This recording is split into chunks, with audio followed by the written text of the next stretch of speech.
আসসালামু আলাইকুম। সবাই কেমন আছেন? আশা করি খুব ভালো আছেন। আজকে একটা বিষয় নিয়ে আলোচনা করতে চাই, তবে তার আগে আপনাদেরকে একটা ভিডিও দেখাবো, তারপর আলোচনা করব। আগে চলুন ভিডিওটা দেখে আসি।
ভিডিওটা তো সবাই দেখলেন,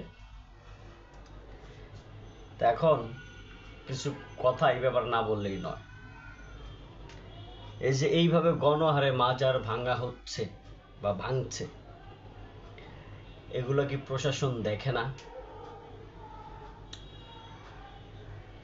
বা যারা অলি আউলিয়া ভক্ত, বড় বড় দরবারে যারা গদিনশীন পীর সাহেবরা আছেন, তারা কোথায়? আপনারা কেন প্রতিবাদ করছেন না?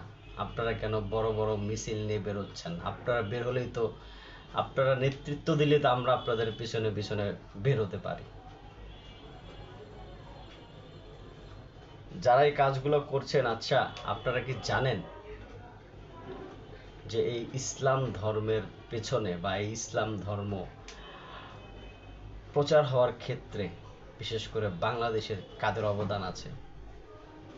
কারা প্রচার করেছে? আজকে এই যে টুপি, দাড়ি, জুব্বা এই যে আমরা পরিধান করি বা ইসলাম সম্পর্কে আমরা এত এত জ্ঞান রাখি, এটা কোথায় পেলাম? কারা প্রচার করলো বাংলাদেশে এগুলা? ইসলাম ধর্ম প্রচারের ক্ষেত্রে বিশেষ করে এই এশিয়া মহাদেশে,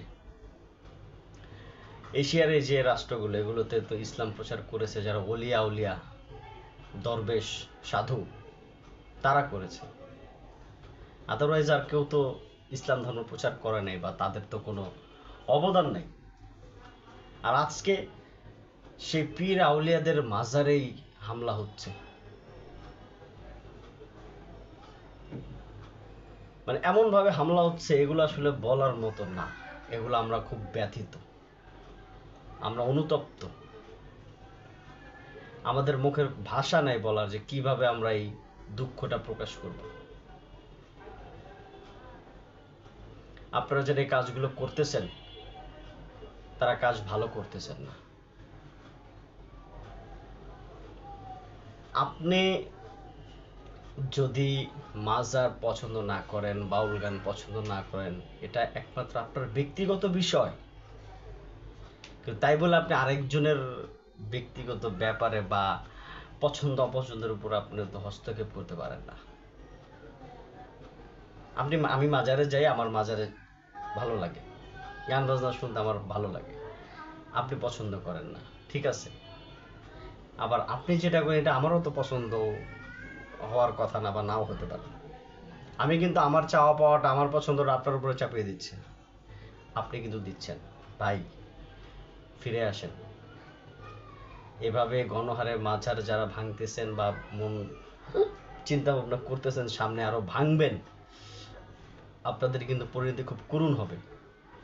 এবং এরকম অ্যাবেল রেকর্ড আছে যারা মাজার দরবার উপরে হামলা করেছে, প্রচুর রেকর্ড আছে এরকম। এরকম হামলা করেছে এবং তার বিনিময়ে তাদের কঠিন থেকে কঠিনতম শাস্তি হয়েছিল। একজন বক্তা আছেন, আমি তার নাম বলতে চাই না, উনি মারা গেছেন। উনি ক্যান্সারে পর্যন্ত আক্রান্ত হয়েছিলেন, তার মুখ হাত পা বেকাতারা হয়ে গেছিল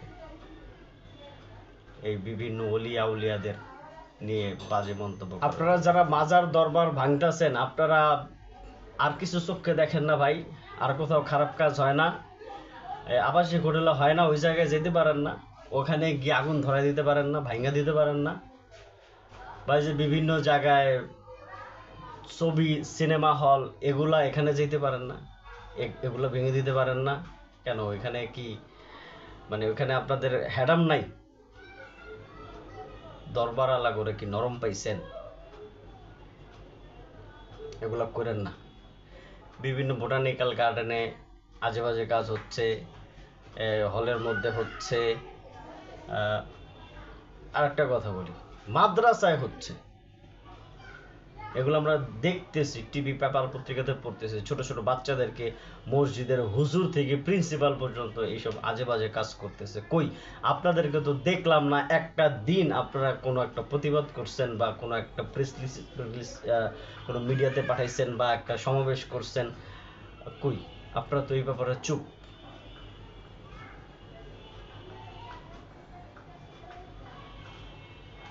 তো আপনাদেরকে আসলে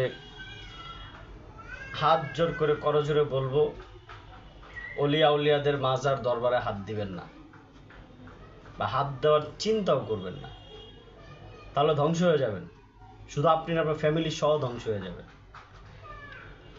কারণ অলি এবং আউলিয়া হতে গেলে অনেক সাধনার প্রয়োজন। আর অলিয়া উলিয়া কে হয় জানেন? যে স্বয়ং রব্বুল আলামিনকে হাসিল করে ফেলাইছে, ধারণ করে ফেলাইছে, সম্পর্ক হয়ে গেছে। অতএব আপনি তরিকার ভাষায় বলতে হয় যে আমার সঙ্গে, ধরেন আমার সঙ্গে যার প্রেম আছে, প্রীতি আছে, যার সঙ্গে আছে, সে হচ্ছে পুরো জাহানের একজন কর্তা, পাওয়ারফুল একজন মানুষ, উনি সব পাওয়ারের ক্ষমতা ওনার হাতেই। আমার সঙ্গে যদি তার সম্পর্ক থাকে, আর আপনি যদি আমার ক্ষতি করেন, আপনি বুঝেন আপনার উপরে কত বড় আযাব গজব আসবে। অতএব সাবধান হয়ে যান।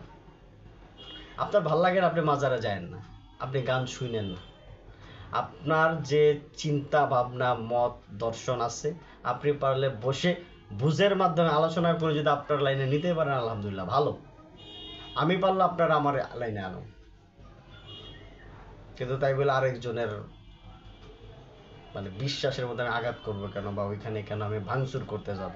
আপনারা একদল যেতেছেন মন্দির পাহারা দিতে, ভালো, আবার আরেক দল এই টুপিদারিওয়ালা আপনারাই মাজার দরবারে হামলা করতেছে। মানে কারবালার মতো, যারা নবী পরিবারে হত্যা করলো এরাও টুপিদারিওয়ালা ছিল, নামাজি। আবার যারা ইমাম হাসানের সঙ্গে ছিলেন তারাও টুপিদারিওয়ালা ছিল। আসলে যে কে শত্রু আর কে বন্ধু চিনা বড় বিপদ বর্তমান জামানা বা বর্তমান পরিস্থিতিতে। তবে আপনাদেরকে আবারও রিকোয়েস্ট করব, আপনারা দয়া করে মাজার এবং দরবারের মধ্যে হামলা বা কোনো কিছু করার চেষ্টা করবেন না, এতে করলে ভালো হবে না। শোনেন, নামাজ তো আপনারাও পড়েন, আমরাও পড়ি, আমরা যে পড়ি না তা না। আপনারা আল্লাহর ঘরে জুতা নিয়ে ঢুকেন, আর আমরা একটু জুতা ছাড়া ঢুকি, এটাই পার্থক্য। একটা পীরাউলিয়ার দরবারে উরুসের মধ্যে যায় দেখেন তো, আপনি জুতা নিয়ে ঢুকতে পারবেন কিনা? জুতা হাতে করে তো দূরের কথা, বগলের তলে করে আপনি নিয়ে ঢুকতে পারবেন না, হুকুম নাই। আর আল্লাহর ঘর মসজিদ, মসজিদের ভিতরে জুতা লয়ে ঢুকেন, এই জুতা দিয়ে সারা বাংলাদেশের যত আবর্জনা পাড়ায়, এই জুতা নিয়ে আবার মসজিদে হাতে করে নিয়ে ঢুকেন। যেই জায়গায় সেজদা দেন, কপালের সামনে জুতা, ডাইনে জুতা, বামে জুতা, উপরে জুতা, নিচে জুতা, পিছে জুতা। এটি কি? বলতে গেলে বহুত কথা চলে আসে। তবে একটা কথাই বলবো, যারা উলিয়া উলিয়া গাউস কুতুব আছেন, তারাই কিন্তু এই ধর্ম প্রচার করেছেন সারা বাংলায়। আজকে তাদের উপরে আঘাত, মোল্লা মুন্সি যারা, তাদের তো কোনো অবদান নাই। তারা তো তৈরেরটা ইসায় মানে তৈরের ভাত পাইছে, আয়া বইছে আর খাইছে। এই মোল্লার গন্ধ যে জায়গায় গেছে ওই জায়গা ধ্বংস হয়ে গেছে। কথা বলতে গেলে অনেক কথা চলে আসে। পরিশেষে আর দু একটা কথা বলি। হযরত আলী রাদিয়াল্লাহু তাআলা আনহু, উনি যখন ক্ষমতায় ছিলেন তখন তো খেলাফত ছিল। উনি যখন ক্ষমতায় ছিলেন তখন যারা মূর্তি পূজা করত বা হিন্দু ধর্মাবলম্বী যারা আছেন, এদের একটা মূর্তির নাক ভেঙে ফেলাইছিল। এরমই আপনাদের মধ্যে কিছু দুষ্কৃতিকারী, তো তখন তার কাছে যখন বিচার নিয়ে গেছে যে আমিরুল মুমিনিন, আপনি ক্ষমতায় থাকতে আপনি আমগো জিম্মাদার, আর আপনি থাকা অবস্থায় আমগো মূর্তির নাক ভেঙে ফেলাইলো, এটার কি বিচার হবে? তখন আমিরুল মুমিনিন মাওলা আলী বললেন, ঠিক আছে, আমি দেখতেছি। যারা এই কাজগুলো করছে ওদেরকে এক পর্যায়ে খুঁজা পায় নাই। তার কিছুদিন পরে যখন আসছে বিচার কি হবে, পরে উনি বলছেন, তোমরা একটা কাজ করো, তোমাদের মূর্তির নাক যেদিক থেকে যতটুকু ভাঙছে ততটুকু আমার নাকটা ভেঙে দিয়ে যাও। সুবহানাল্লাহ। ভাই, ধর্ম নিয়ে বাড়াবাড়ি করেন না। যে যেটা করতেছে সে সেটা করুক না। যার যার জ্ঞান হচ্ছে শেষে করেন। আপনারটা আপনি করেন, আমারটা আমি করি, তারটা তাই করুক।